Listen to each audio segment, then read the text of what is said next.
এই যে আমি দামাল ছেলেদেরকে শুকরিয়া জানাই, তোমরা যে সমস্ত জায়গা থেকে মূর্তিগুলা পিটাইছো, আমি খুশি হয়েছি। কথা কোনো দেখেন না, এটা আওয়ামী লীগ সরকারের সবচাইতে বড় একটা গুনাহ, মানুষের উপর জুলুম আর পুরা দেশ মূর্তি দিয়ে ভরানো, এটা সবচেয়ে বড় গুনাহ।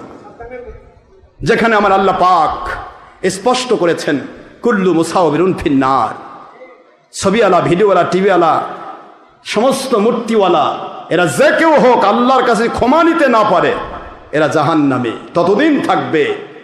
বুখারীতে এসেছে, বুখারী শরীফের বাবু কিতাবুত তাসাবির 2য় খণ্ড, আরবি ভলিউম, লেবানিজ ছাপা, ইন্ডিয়ান ছাপা, বাংলা বাজার, ঢাকার ছাপা, পাকিস্তানি ছাপা, দেওবন্দি ছাপা, সব ছাপাতে, মিশরি ছাপা, সব ছাপাই 880 পৃষ্ঠা কিতাবুত তাসাবির 11 লাইন পরের 5 শব্দের পরে হাদিস। হুজুর সাল্লাল্লাহু আলাইহি ওয়াসাল্লাম বলেন, ততদিন পর্যন্ত ছবিওয়ালা, টিভিওয়ালা, ভিডিওওয়ালা জাহান্নামে থাকবে যদি ক্ষমা নিয়ে মরতে না পারে। কথা বোঝেন নাই?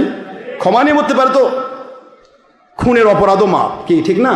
কিন্তু ক্ষমা নিয়ে মরতে না পারে, তাহলে ওই ব্যক্তি ততদিন জাহান্নামে থাকবে। তাকে বলা হবে, তুমি তোমার বানানো মূর্তিতে, ছবিতে, ভিডিওতে জীবন দাও। বুখারী। জীবন দিতে পারবে না? না আল্লাহ, তা জীবন যখন দিতে পারবে না, তুমি তো আল্লাহ হবার চাইছিলে। আমি মানুষ তৈরি করেছি, আমি তাসবির বানাইছি, আকৃতি বানাইছি, তার মধ্যে জীবন দিয়েছি।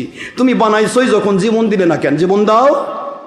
যতদিন তুমি জীবন দিতে না পারবে তোমার বানানো ছবি, ভিডিও, টিভিকে, তোমার বানানো মূর্তিকে, ততদিন তুমি জাহান্নামের আগুনে থাকবে।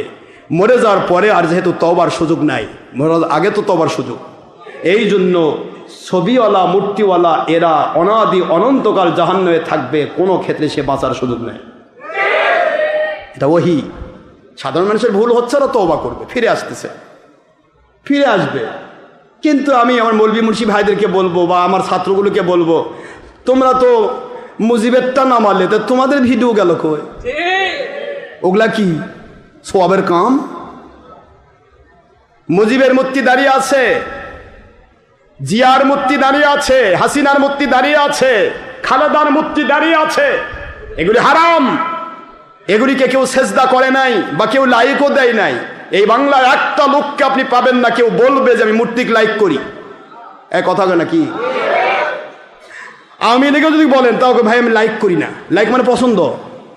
লাইক মানে কি? পছন্দ মানে কি? ভালোবাসা। আল মারউ মা মান আহাব্বা, বুখারীর হাদিস। পৃথিবীতে যার সাথে যার মহব্বত হয়, তার সাথে তার হাসর হয়। তাহলে আপনি যে মূর্তিকে লাইক করেন, তাহলে মূর্তির সাথে আপনার হাসর হবে। কথা বলে না কেন? তাহলে মূর্তিকে কেউ লাইক দিবে না।